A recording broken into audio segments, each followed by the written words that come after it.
Today on Comic Class, we're going to be talking about War of the Realms, because now not only have all 6 of the main issues been released, but so have the 2 epilogue issues, making this the perfect time to look back and discuss this massive Marvel event. That's what I would have liked to have said, except it's the 2010s, which means that if it's a big comic book event, of course it's going to end up getting delayed, and they're going to change the ending to it, and they're going to tack on a bunch of extra issues that nobody was asking for and we didn't really need, which means that there's nothing to talk about today. So instead, we're going to continue our in-depth analysis of the end of Mad Magazine, and today we're going to look at where all the funding for this magazine went, and we're going to discuss how if they had shifted all of their money around, then maybe they... Wait, hold on a second. Got a phone call. Hello? Aaron! Thank God I was able to reach you. It's me, you from the future. Oh, hey man, what's up? That's it? You don't have any questions about how any of this is possible, or why everything in the future is on fire? No, not really. So what you doing today?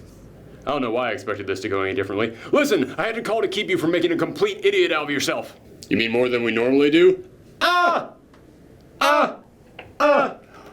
Woo! God, we're funny. No! War of the Realms actually came out on time! Wait, what? Yeah, all 6 issues of it and the epilogues actually came out on time. So you better make a video about this, otherwise everyone out there is going to realize that you stopped reading comics about 3 years ago. Right, got it. I'll get right on that.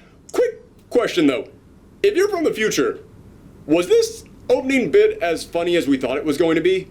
No, everyone hated it and you lost a ton of subscribers over it. Oh. Hey, don't awe me. You're the one who wrote it. Now, okay, before I go, you have to listen carefully. In 2020... I hate that guy.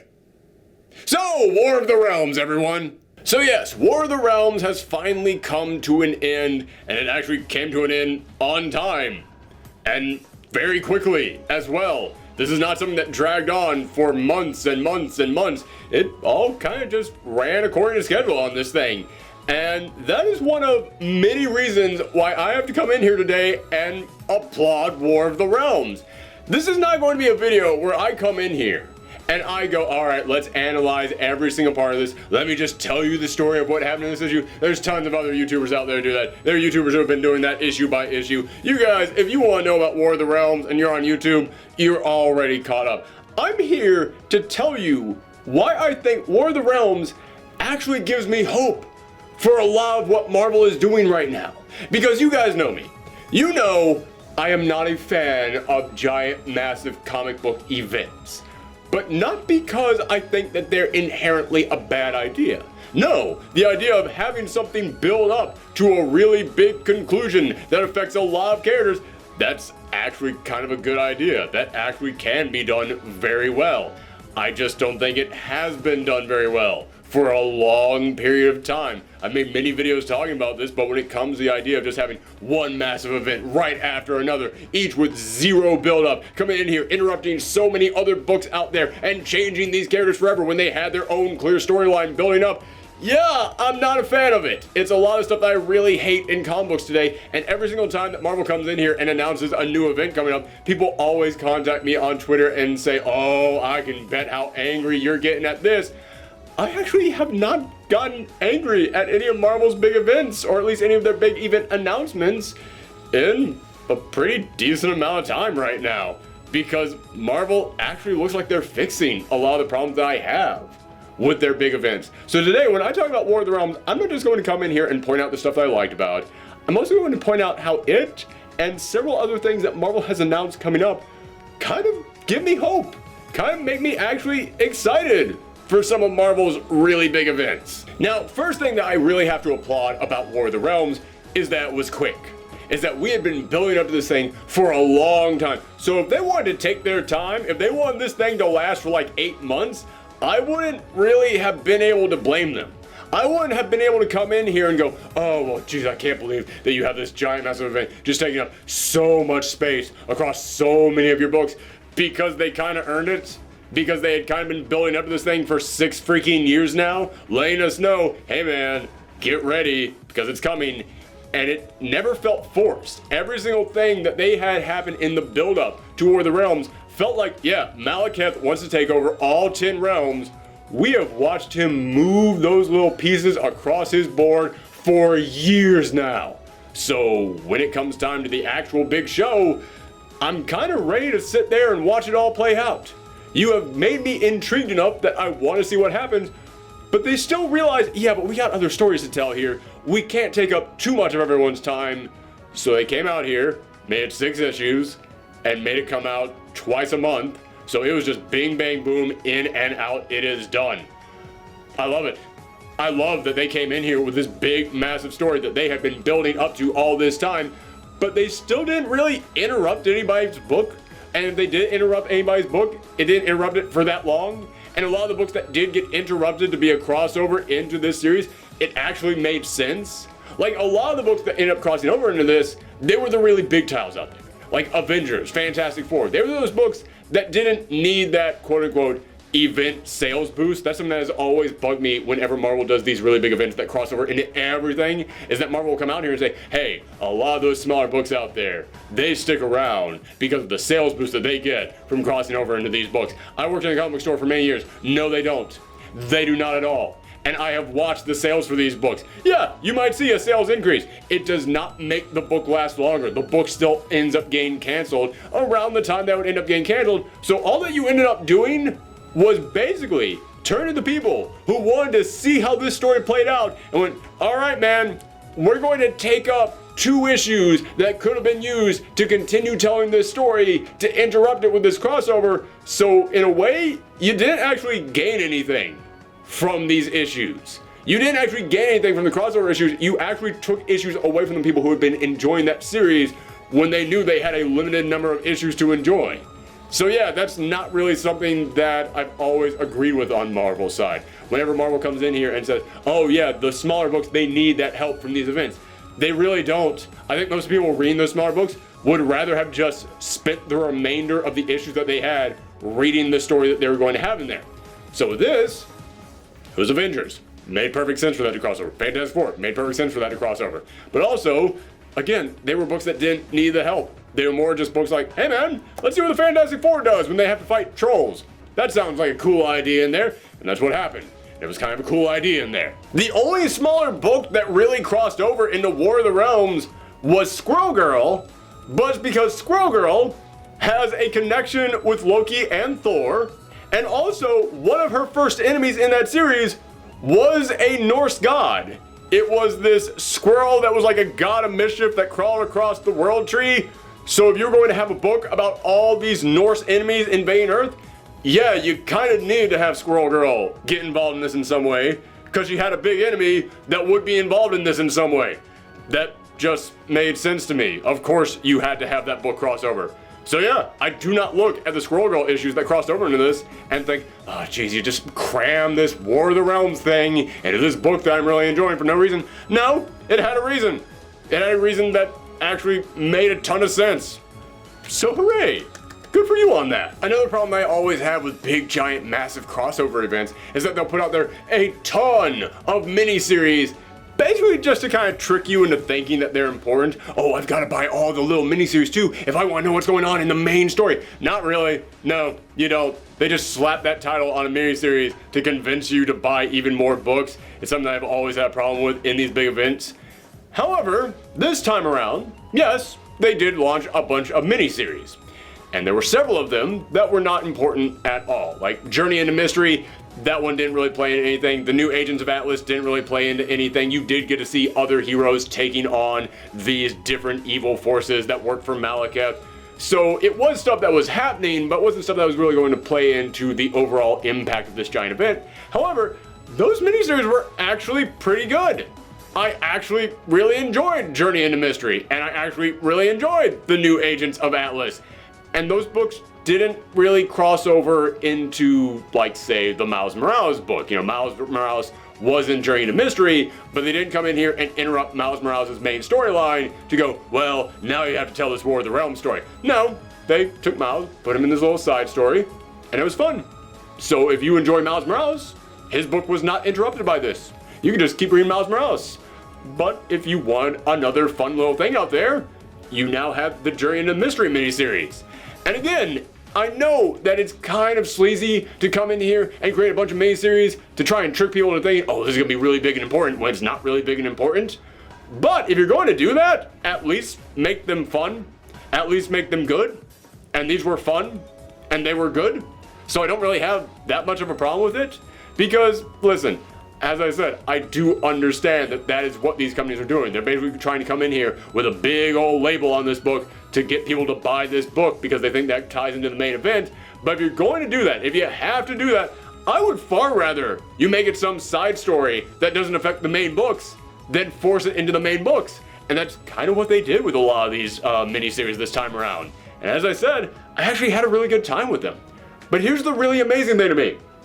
There actually were side stories. There actually were miniseries spin-offs that did play into the main overall book. There was a moment in one of the issues where after Thor had been trapped in Jotunheim, in the land of the Frost Giants, and the other heroes had to go and rescue him. It was Spidey, Iron Fist, Luke Cage, Captain America, and Wolverine. They all had to go and rescue him. They arrived there, and when they find him, he is in this berserker rage, just striking out at every single enemy that he can find. And I thought, oh, next issue is going to be them having to calm him down, having to get him to chill out, having to get him to finally regain his senses so they can bring him back home. And then next issue, that had all been resolved off panel. And you know where that was resolved? In one of the War of the Realms Strike Force books, which actually was the best miniseries out of any of these.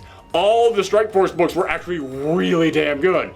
And I will admit, there is part of me that looks at the Strike Force issues, that looks at the issue that explained how Captain America and his team found Thor and how they resolved all that, and think, oh yeah, that really should have been in the main issue. It's kind of crappy that you force people to buy this side issue in order to understand something that happened in the main storyline. But then I look at the main storyline and I think to myself, it wasn't that necessary. You did still get the story. You could understand, okay, well, they found him there, and it looked like someone was going to go down, but everything was fine, and now he's back here. Okay, that's not too bad. But if you want more answers, there is a place for more answers. And I have to stop and ask myself, all right, well, would I rather have had this thing go on for 9 issues and feel kind of bloated and feel over-explained, or be 6 issues, and I could have gotten it and understood all the story, and if I wanted some more details on the story, I could have picked up the side thing. That's actually better.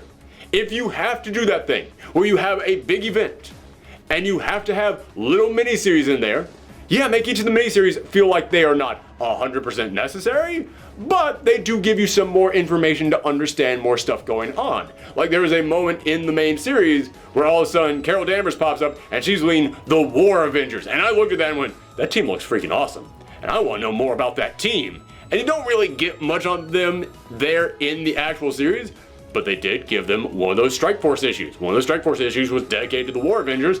It was pretty darn good. I really enjoy the War Avengers. In fact, it's weird that right now we have a book called The Savage Avengers, which is supposed to be the badass members of the Avengers who get the job done. And I'm looking at the lineup on that book, and then I look at the lineup of the War Avengers, and I'm like, can I just read about them instead? Like, can we just Savage Avengers? I don't need Punisher as an Avenger. These guys, though, bring them in, give them their own book. For the first time in my life, I'm actually asking them to make more Avengers books. That's how good War of the Realms was. My point is, that is a problem I have always had with events. They create a whole bunch of miniseries that don't feel like they were important at all, but they're just there to kind of trick you into thinking they're important. War of the Realms, that Strike Force miniseries, it actually was kind of important, but not mandatory. It's not like they created something that you had to read in order to understand the main series, but if you want more information on the main series, yes, you have that. And if you're going to do a spin-off miniseries crossover thing with your big event, that's actually kind of the way to do it. So again, that's another thing that I have to apply. And all the ones out there like Journey into Mystery and Agents of Atlas that weren't important at all, they were still fun. I still like them. So I don't look at those books and think to myself, okay, well, these were books that were mandatory to read in order to understand War of the Realms, because as I said, that almost never happens. But I'm also not looking at these books and thinking, these are books that had no reason to exist other than to give you an excuse to put out their book with War of the Realms on there because you knew people would buy it. No, instead I looked at it and went, okay, these books actually do have a reason to exist. Agents of Atlas is a cool team, and you need an excuse to bring them together. War of the Realms is a pretty good excuse to bring that team together. And also, War of the Realms, it's affecting all over the planet. It's not just affecting New York. You need to tell stories about heroes all across the planet fighting this off. So yeah, Agents of Atlas, perfect team for that. Perfect, go in there, make that happen. And also, Journey into Mystery, that is a unique cast of characters that would never interact for any other reason, going on this big, crazy road trip across America, a storyline that would never exist for any purpose other than maybe tying into this event, but it was a fun story with a fun cast of characters, with really good character interactions. That's kind of all the reasons why I read comics. So yeah, I didn't look at this and think to myself, okay, well, it's just you creating something with War of the Realms on. I looked at it and went, let me just judge this as a book that stars Miles Morales, Kate Bishop, Wonder Man, all these other weird characters in there. Let me just judge it as that. And judging it as that, I'm glad it exists. I'm glad that there was some kind of an excuse out there for me to read this weird, quirky, unique book. It's not a mandatory must read, it's not one of the best books of the year, but it was fun. And I enjoyed War of the Realms so much, I was willing to give some fun tie-ins a shot. Another problem that I have with these big, massive events is that they love to come in here and just kill off so many characters. They love to come in here and basically kind of just kill off a character to let you know that this is big and important. And they also love to come in here and tease the possible death of characters. I've described many times that when a company comes in here and they say, someone will die in this issue, I've always said that's kind of like the company taking that character, putting a gun to their head and saying, if you want to know if they live or die, you better buy this issue. I hate that. I honestly find that practice to be kind of gross. But I have also said in the past, I'm not opposed to killing off characters, especially in really big, massive events, as long as you make it feel like something that should happen for the story. And in this, we did have Valkyrie die. And I know that a lot of people out there are really upset, and I've heard the reasons why they're upset, and honestly, I can't blame you for being upset about that. Valkyrie is an LGBTQ character, and there aren't a whole lot of those out there, so if you kill one off, yeah, it's kind of going to be a big deal, and I understand why people are upset about that. However, this was a storyline about Malekith killing off all the Asgardians, killing off everyone from all the 10 realms. And the Valkyries were the people who were in charge of taking the Asgardians and the people from the 10 realms into their peaceful afterlife. So, in a way, I do have to admit, it feels like this was a character that I'm okay with them killing off in this storyline, because it kind of feels fitting for a Valkyrie to die in the storyline that's all about Malekith trying to screw over all the realms. Yeah, you closing off the access way to the big peaceful afterlife that the Asgardians get when they die feels like something that Malekith would do in a War of the Realms. It actually kind of fits. It's not like when the Hulk died in Civil War or when Black Widow died in Secret Empire. With those deaths, it felt more like Marvel was coming in here and saying, we have to kill off someone big and important, so you know that this event is big and important. With Valkyrie dying in War of the Realms, that instead felt like, yeah, this is part of Malekith's plan. Malekith wants to screw over the 10 realms as much as he possibly can, making sure that the people he kills can't get to their peaceful afterlife. That feels like the really sick bastardy thing for Malekith to do, and Malekith is a really sick bastard. So yeah, it just kind of felt appropriate. Plus, all these big, giant, massive events, they have to have the all is lost moment. Killing off the angels that get you into heaven is basically the biggest all is lost moment you could have had for War of the 10 Realms. So again, I understand people being upset about the death of Valkyrie. I do absolutely understand that, and there's nothing that I'm going to say that's going to make that okay. And there's nothing that I should be able to say that can make that okay.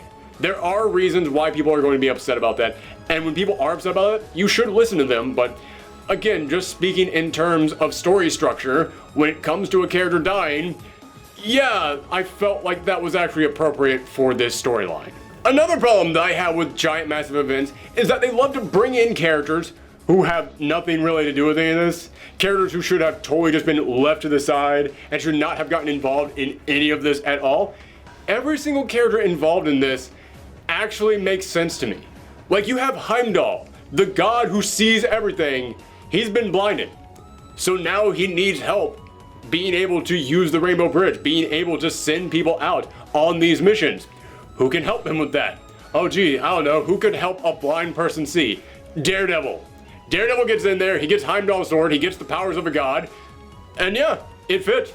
It made absolute perfect sense for Daredevil to now be involved in the War of the Realms in the specific way that he was involved. And they always kept the flavor of Daredevil in there. I never knew that I needed Jason Aaron to be the next writer on Daredevil, but after reading this, yeah, when he eventually gets off Thor, I kind of want him to move on to Daredevil. I mean, wait until Chip Zdarsky is done, because Chip Zdarsky's doing a pretty good job over there, but yeah, after Chip leaves, I kind of want Jason Aaron to take over Daredevil, because there's that moment towards the end where Daredevil, he's got the sword, and he throws it at Laufey, the big king of the Frost Giants, who has the power of infinite blizzards in him, and Daredevil's the last one standing there, and after he throws Heimdall's sword away, he just stands there, and just the inner monologue goes, he always knew he would have to finish this with his fist. And he's taking a boxer's pose, and it's like, oh, his dad was a boxer, and he learned how to box to be like his dad, and now he's facing off against this giant elemental troll, and he's fighting him like Daredevil. And he's got like the perfect line to justify how he's fighting like this. Man, it felt like Daredevil. And it felt like there was a reason for Daredevil to be involved in this big event. Or Punisher. There is no reason at all why Punisher should have a crossover story with Thor. Thor, Punisher, completely separate, not even close to being connected to each other. But this is a war of the realms. It's the war to end all wars. Who knows more about war than the Punisher? Yeah, it actually makes sense why Punisher would be involved in this. And what does he do? He comes in there, he takes all the elves and all the other people from the other realms, and he goes, listen, you people have never known anything about war. I'm about to teach you everything you need to know. It makes absolute sense that Punisher would be the guy getting all these ragtag characters together to charge them into war. That's the perfect place to put Punisher in all this. It is really amazing to me how they took so many characters who felt like they should not be involved in War of the Realms in any way, shape, or form, and made me go, well, of course they're going to be involved in War of the Realms. It just makes sense that they would be in that particular role right here. Now, there are a couple problems I have with War of the Realms. I don't want to make you think that I'm just coming in here and praising this thing nonstop, because there are a few nitpicks that I have in here, and one really big nitpick that I have is that we saw Malekith spending years just gathering together his team. From every single one of the 10 realms, he gathered together the biggest villain from that realm to represent them in the War of the Realms, and I could not wait to see those characters square off with the Marvel heroes. We never really saw that. They were all defeated, but most of them were defeated off panel, or it was never even resolved whether or not they were defeated. Maybe they just escaped and they're just running around Midgard right now like, okay, all right, nobody look for me over here. Yeah, I don't know what happened to some of these characters, and it kind of bums me out that we didn't really get any resolution to that. The one that gets me the most, the one that drives me nuts, is that out of all the villains he's put together, you've got the Queen of Cinders, the daughter of Surtur, one of the biggest, most intimidating figures that he has been able to bring together. She has just been sitting there that whole time, just being this snarling, just smirking, evil fire sorceress, and she's got all these monsters just swarming the earth. And you know, the moment that she gets up to fight, oh man, when she finally enters the ring, it's gonna be a big deal. What we actually got of her in the actual War of the Realms book is that at the beginning of, I think it was the final issue, at the beginning of the final issue, you've just got Captain Marvel standing there holding a sword, just saying, yeah, I beat her. And she's there unconscious at her feet. I want to see that fight. That fight sounds like it was awesome. It's kind of like that line from The Simpsons where Homer just spent this entire time looking at this one small Yakuza guy, and Marge was like, okay, let's go back inside. Homer's like, but the little guy hasn't done anything yet. You know he's gonna do something that's gonna be awesome. I kept looking at that going, the Queen of Cinders hasn't done anything yet. You know what she does is gonna be awesome. And you got Captain Marvel, this hero who has the power to absorb energy to make herself stronger and go Super Saiyan, going up against the Queen of Fire. Oh my goodness, that's gonna be a battle for the ages. It happened completely off screen. Not even in any of the tie-in books.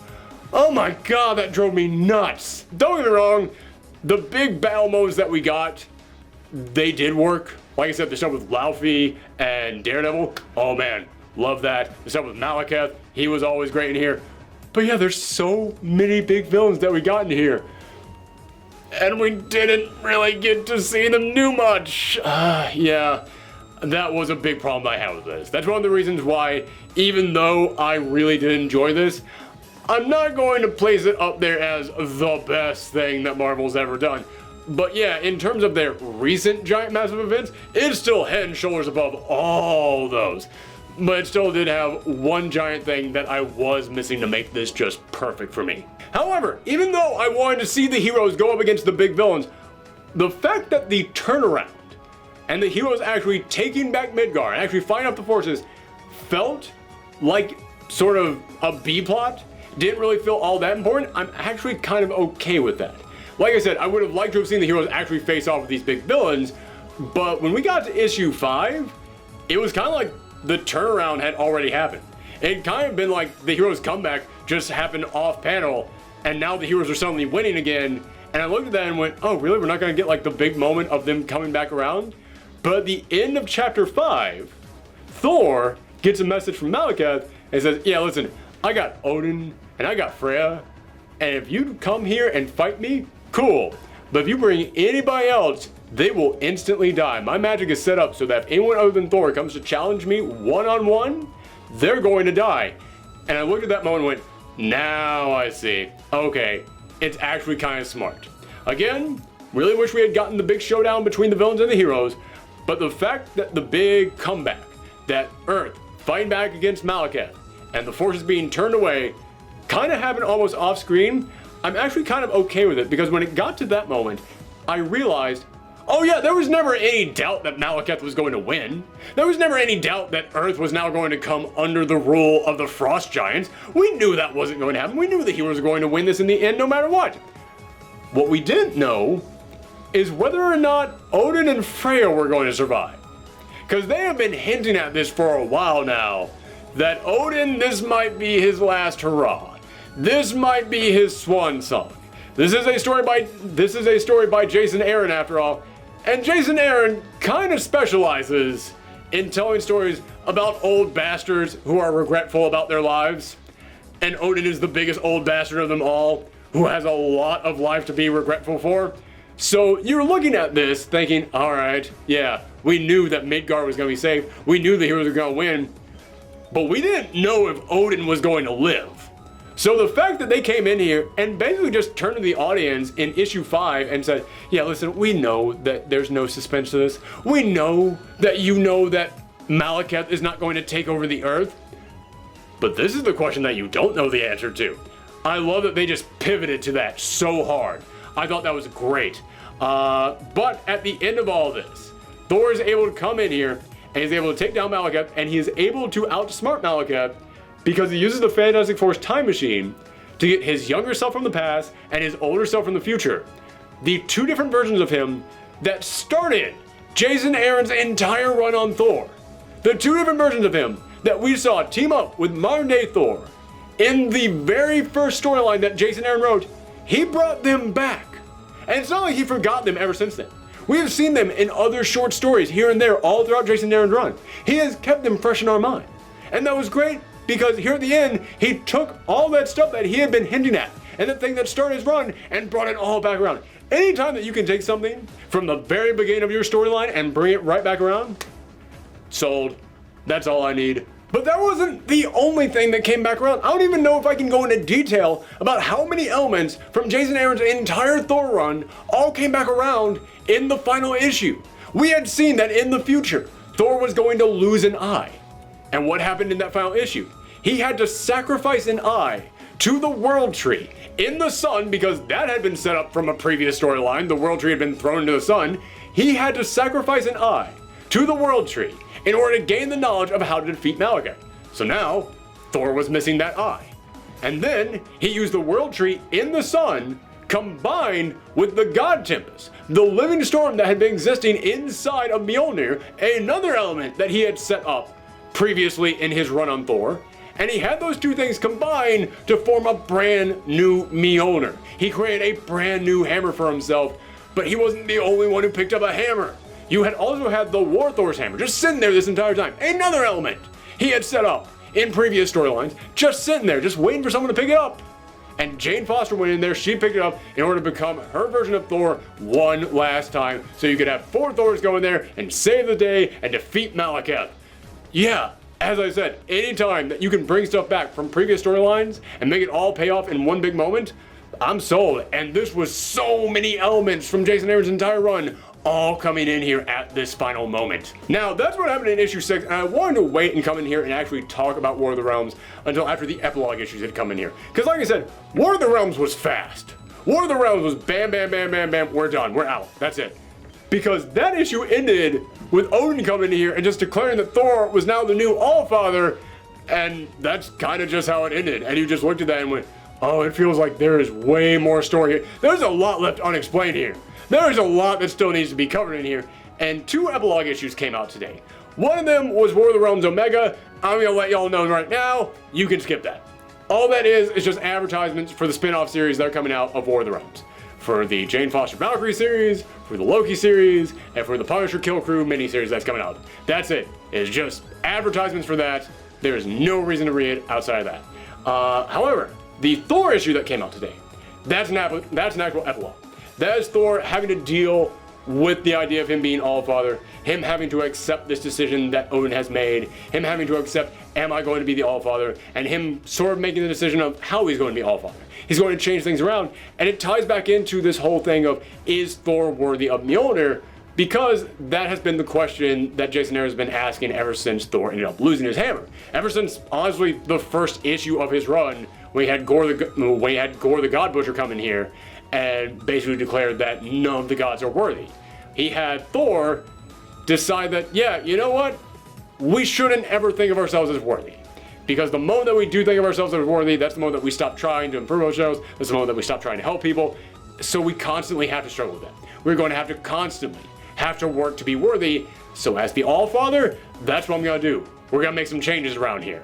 And you even get that moment in there where Odin says, okay, you're the Allfather now, and I want you to know I'm proud of you. Like I've said before, Jason Aaron is a good old southern down-home boy when it comes to his writing style, and one of the elements of that is having big old bastards really be regretful for the terrible things that they've done. So that moment here at the end, where Odin came in here and hugged his 3 sons from all across different timelines, which is a weird sentence to say, and he told them, I am very proud of you. Yeah, man, that was a very Jason Aaron moment, and it felt like that is a moment that his entire run had been leading up to, because the relationship between Thor and his father, that was a big storyline. That was a big element of Jason Aaron's entire run on this book, so I loved seeing it actually have a conclusion here, actually really come to sort of the perfect moment here at the end. So yes, I really liked War of the Realms, and I felt like War of the Realms is exactly what Marvel should do with their big, giant, massive crossovers. Take your time to set it up, put all the elements in place, come in here, tell a story that seems appropriate involving the characters who seem appropriate to that storyline, and don't make it go on for too long. Don't make it overstay its welcome. Don't make it feel big and bloated and have to cross over into everything. Only the stuff that really feels mandatory. And if you can somehow find a way to make it cross over into something without having to interrupt the main storyline, that's even better. Yeah, War of the Realms did exactly what I feel like Marvel should be doing with their big, giant, massive events. And I'm looking at a lot of the big, giant, massive events that Marvel has coming up. They've got this new Carnage event that's coming up in a moment. And I looked at that and I was like, oh God, just some other giant thing that's going to happen involving Carnage 2, just a big throwback to the 90s. I don't even care about any of this. But then I stopped and I thought about it and went, wait, this is actually all playing into the stuff that Donny Cates has been writing in Venom for a couple of years now. Donny Cates has kind of been leading up to this moment. So this is another thing that they've been building up to. And yes, it's going to have a ton of little side stories. It's going to have a ton of little miniseries and one-shots that tie into it. But it's not really going to have anything that interrupts anybody else's other series. Yes, there are going to be some tie-ins in other series, but only the series that seem to make sense to tie into a Carnage storyline. Okay, that works. I'm actually 100% okay with that. And they just recently announced some big Ultron storyline, which they haven't yet said whether or not that's going to be an event or just a storyline happening in the Iron Man books. But it's something that has to do with the Hank Pym version of Ultron. That's been something that's been going around for like 5-6 years now. And it does really feel like something that we need to address. Something that we need to talk about. Somebody needs to come in here and actually go, yeah, Hank Pym is still fused with Ultron. And Ultron, he's been building a bunch of stuff that he's planning to use. We've seen him doing this in several books now. Eventually it's going to have to happen. Something's going to have to go down with that. We're going to have to resolve the whole Hank Pym thing. We're going to have to resolve the whole Ultron is building an army thing. Someone has to talk about that. And it's going to start in the Iron Man book. And if you've been reading Dan Slott's Iron Man book, a big theme of that is robot-human relations. And nobody screams messed up robot-human relations more than Hank Pym and Ultron. So it feels like that's the appropriate place for this storyline to start taking place. Okay. That's actually not bad. I wish that they had waited a little while after War of the Realms was over to announce this, but in theory, this event doesn't sound bad so far. So yeah, I'm looking at what Marvel has planned so far. I'm okay with it. I'm actually okay with the big massive events that they have lined up at the moment. In fact, as I'm speaking right now, before those other two events begin, they already have another event going on right now, which should make me really upset. I should be looking at it going, God, it's too many freaking events. But I'm looking at it and I'm going, actually, this is okay. I actually have zero problem with this. I'm talking about Acts of Evil, which is basically a series of one-shots. They're not crossing over to the main storyline. They're only taking place in annuals, which don't affect the main storyline. And the premise of those books aren't, we're coming in here and changing everything forever. No, the premise of those books is, hey, what if Miss Marvel fought Super Skrull? That's something that we would never see happen before. That's kind of cool. Okay, actually that is kind of a cool idea, and I do actually want to see that. Hey, what if the Punisher fought the Brood Queen? He'd never go up against the Brood Queen. That's a crazy fight to see happen. We're gonna make it happen. That's a crazy fight to see happen. I kind of want to see that happen. That actually sounds like really fun. Am I allowed to say that? Sounds like fun? And comics can be fun? Can I have that? That sounds kind of cool. Is it going to interrupt the main Punisher story? No, just happening in the annual that I can completely skip if I don't want to read it? Oh, okay. Yeah, I'm totally down with this. Yeah, Acts of Evil has no build-up at all. Has nothing leading into it, which seems like it should be a problem, except that it's not a big, giant, massive, we're changing everything forever. It's just a fun idea to have happen in a comic. And if you don't want to read it, don't pick up the annuals. Keep reading the main storyline. It won't affect you in any way. Okay, I'm cool with this. So yes, I've been wanting to make a video for a while talking about Marvel and their events and what's been going on with them now, because I made videos in the past talking about my problems with Marvel's events, but I really do feel like Marvel has tried to make changes about this. That their events do feel different now. That does feel like they are slowly starting to learn the correct way to do events. And listen, it's not like they've completely fixed this, they haven't turned 100% around, but it does feel like they have made significant changes. And I feel like when someone makes changes for the better, even if there are still problems, you should come in here and applaud the changes for the better so that they can learn from that. You can't just constantly point at someone and go, that's bad, that's bad, that's bad, that's bad, because then they don't know what good is. When someone starts doing better, point at that and applaud them doing better. And I feel like when it comes to Marvel's events, yeah, they still have room to grow. They still have work that needs to be done, but they have made them better. And I'm very happy about that. But that's it, everyone. Let me know what you thought about War of the Realms in the comments down below. You can also contact me on Twitter, Twitch, and Tumblr at Professor Thori. And if you want to see future episodes of Comic Class, make sure that you hit that subscribe button and ring that bell. Thank you guys very much. Come back next time. Bye.